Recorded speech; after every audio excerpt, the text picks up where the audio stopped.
Recording by Tony Addison. Aloys by R. A. Lafferty. He appeared in glory and sank without a trace. Why? How? For the first time anywhere. Here is the startling inside story. He had flared up more brightly than anyone in memory, and then he was gone. Yet there was ironic laughter where he had been, and his ghost still walked. That was the oddest thing, to encounter his ghost.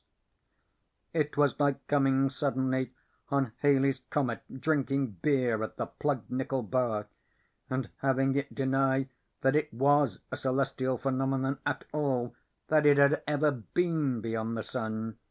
For he could have been the man of the century, and now it was not even known if he was alive. And if he were alive, it would be very odd if he should be hanging around places like the Plugged Nickel Bar. This all begins with the award, but before that it begins with the man. Professor Aloys Foucault Oeg was acutely embarrassed and in a state of dread. "These I have to speak to all these great men. Is even glory worth the price when it must be paid in such coin?" Aloys did not have the amenities, the polish, the tact. A child of penury, he had all his life eaten bread that was part sawdust, and worn shoes that were part cardboard. He had an overcoat that had been his father's, and before that his grandfather's. This coat was no longer handsome, its holes being stuffed and quilted with ancient rags. It was long past its years of greatness, and even when Aloys had inherited it as a young man, it was in the afternoon of its life. And yet it was worth more than anything else he owned in the world. Professor Aloys had become great in spite of, or because of, his poverty. He had worked out his finest theory, a series of 19 interlocked equations of cosmic shapeliness and simplicity. He had worked it out on a great piece of butcher's paper soaked with lamb's blood, and had so given it to the world. And once it was given, it was almost as though nothing else could be added on any subject whatsoever. Any further detailing would be only footnotes to it, and all the sciences no more than commentaries. Naturally this made him famous, but the beauty of it was that it made him famous, not to the commonality of mankind, this would have been a burden to his sensitively tuned soul, but to a small and scattered class of extremely erudite men, about a score of them in the world. Their recognition brought him almost, if not quite, complete satisfaction. But he was not famous in his own street, or his own quarter of town, and it was in this stark conglomerate of dark-souled alleys and roofs that Professor Aloys had lived all his life till just 37 days ago. When he received the announcement, award, and invitation, he quickly calculated the time. It was not very long to allow travel halfway around the world. Being locked out of his rooms, as he often was, he was unencumbered by baggage or furniture, and he left for the ceremony at once. With the announcement, award, and invitation there had also been a cheque, but as he was not overly familiar with the world of finance or with the English language in which it was written, he did not recognize it for what it was. Having used the back of it to write down a formula that had crept into his mind, he shoved the cheque, forgotten, into one of the pockets of his greatcoat. For 3 days he rowed a river boat to the port city, hidden and hungry. There he concealed himself on an ocean tramp. That he did not starve on this was due to the caprice of the low-lifers who discovered him, for they made him stay hidden in a terrible bunker, and every day or two they passed in a bucket to him. Then, several ports and many days later, he left the ship like a crippled, dirty animal, and it was in that city and on that day for the award was to be that evening. "These I have to speak to, all these wonderful men who are higher than the grocers, higher than the butchers even. These men get more respect than a policeman, than a canal boat captain. They are wiser than a mayor, and more honoured than a merchant. They know arts more intricate than a clockmaker's, and are virtuous beyond the politicians. More perspicacious than editors, more talented than actors. These are the great men of the world. And I am only Aloys, and now I am too ragged and dirty even to be Aloys any more. I no longer am a man with a name." For he was very humble as he walked the great town, where even the shop girls were dressed like princesses, and all the restaurants were so fine that only the rich people would have dared to go in them at all. Had there been poor people, and there were none, there would have been no place for them to eat. "But it is to me they have given the prize, not to Schellendor, and not to Ottelbaum, not to Franks, nor to Miriasef, not even to Petir and Koss. The latter to Bouchou I am not.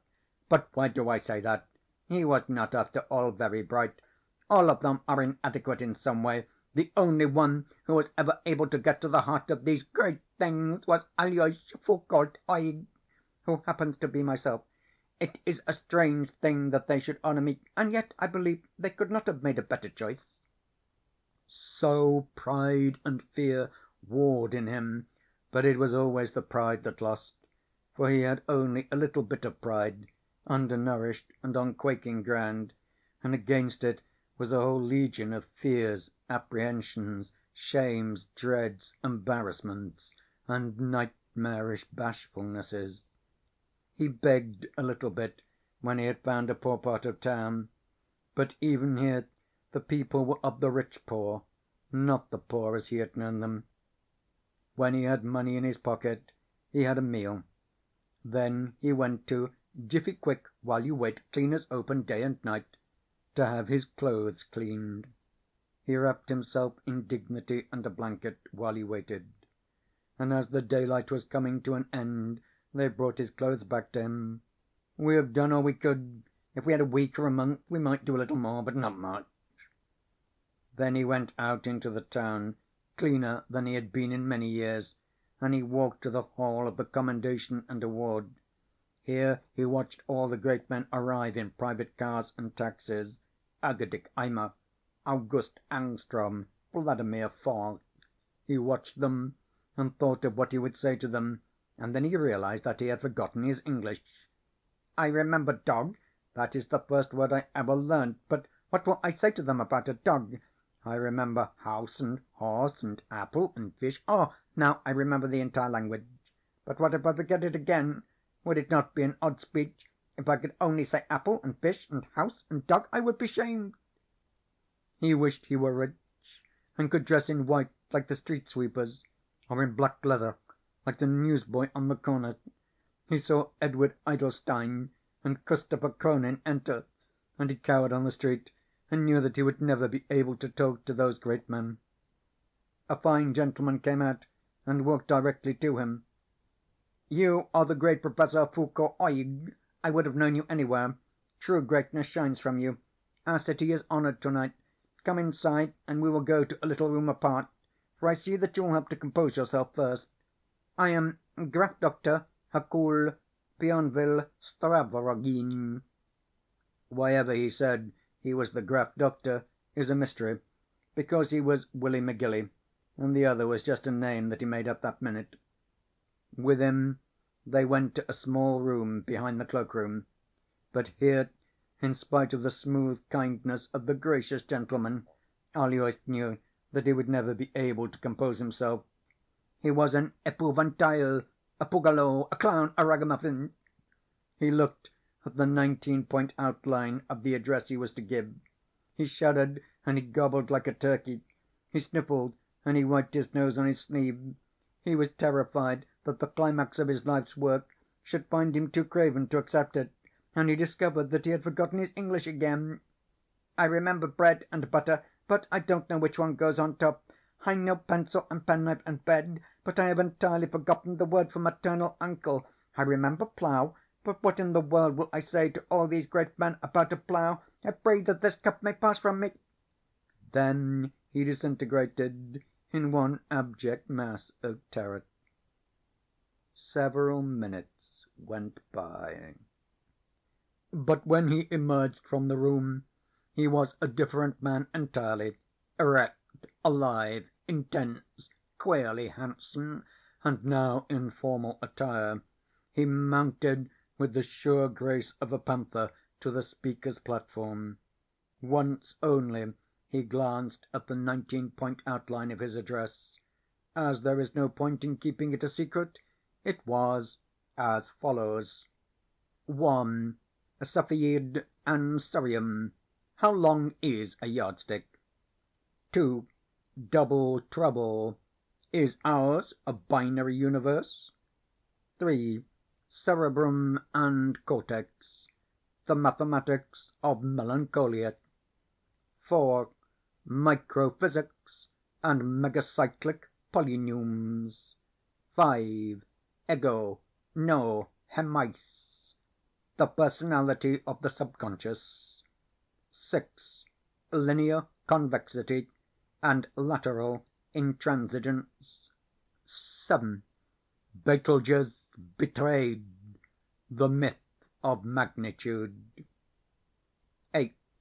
Moumisson. The secret of metamorphosis. 9. Theogony and tremor. The mathematics of seismology. 10. Planck's constant and Agnesi's variable. 11. Diencephalon and digamma. Unconscionable thoughts about consciousness. 12. Inverse squares and the quintesimal radicals. 13. The chain of error in the lineal B translation. 14. Skepticism, the humor of the humorless. 15. Ogive and volute. Thoughts on celestial curvature. 16. Conic sections, small pieces of infinity. 17. Eschatology, medium thoughts about the end. 18. Hypopolarity and cosmic hysteresis. 19. The invisible quadratic. Or this is all simpler than you think. You will immediately see the beauty of this skeleton, and yet to flesh it would not be the work of an ordinary man. He glanced over it with the sure smile of complete confidence. Then he spoke softly to the master of ceremonies in a whisper, with a rumble that could be heard throughout the hall. "I am here. I will begin. There is no need for any further introduction." For the next 3½ hours he held that intelligent audience completely spellbound, enchanted. They followed, or seemed to follow, his lightning flashes of metaphor, illumining the craggy chasms of his vasty subjects. They thrilled to the magnetic power of his voice, urbane yet untamed, with its polyglot phrasing and its bare touch of accent so strange as to be baffling. Ancient, surely, and yet from a land beyond the pale. And they quivered with interior pleasure at the glorious unfolding in climax after climax of these before only half-glimpsed vistas. Here was a world of mystery revealed in all its wildness, and it obeyed and stood still, and he named its name. The nebula and the conch lay down together, and the ultra-galaxies equated themselves with the zeta mesons. Like a rich householder, he brought from his store treasures old and new, and nothing like them had ever been seen or heard before. At one point Professor Timiryaseff cried out in bafflement and incomprehension, and Dr.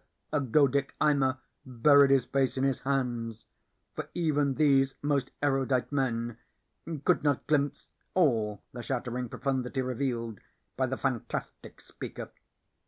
And when it was over, they were limp and delighted that so much had been made known to them. They had the crown without the cross, and the odd little genius had filled them with a rich glow.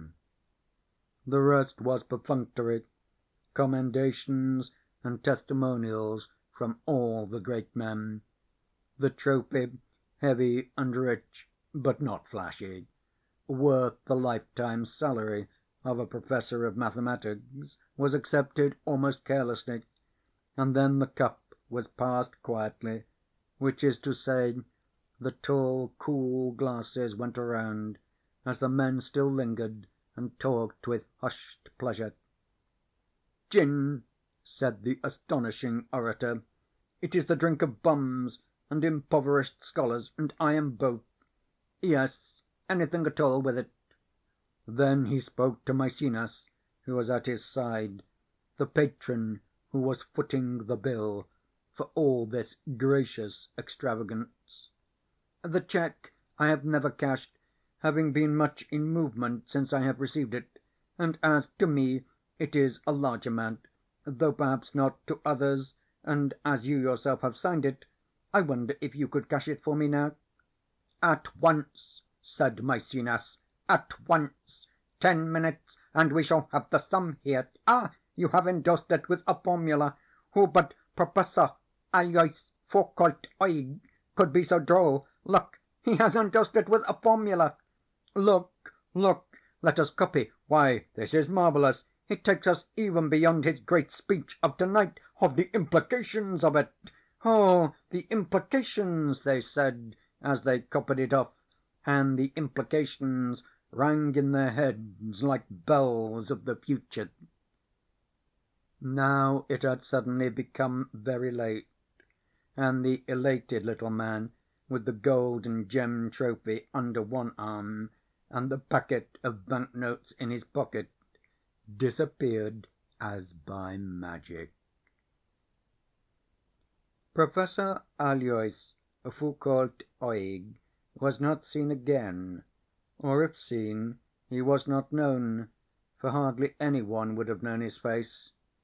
In fact, when he had painfully released the bonds by which he had been tied in the little room behind the cloak-room, and removed the shackles from his ankles, he did not pause at all, but slipped into his greatcoat and ran out into the night.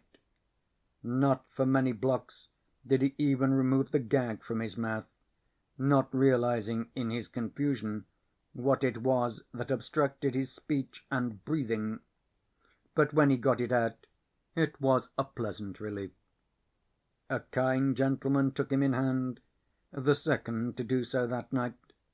He was bundled into a kind of taxi and driven to a mysterious quarter called Wreckville, and deep inside a secret building he was given a bath and a bowl of hot soup, and later he gathered with others at a festive board. Here Willie McGilly was king.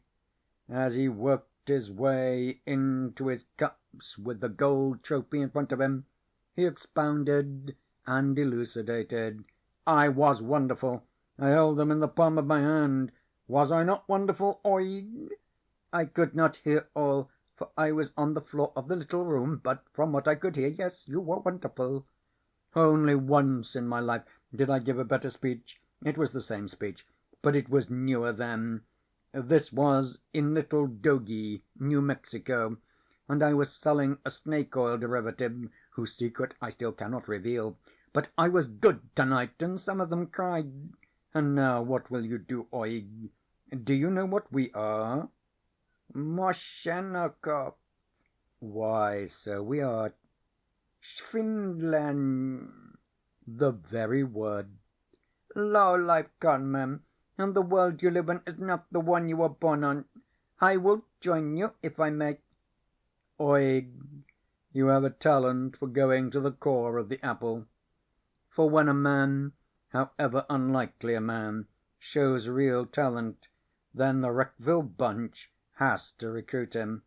They cannot have uncontrolled talent running loose in the commonality of mankind. End of Aloys by R. A. Lafferty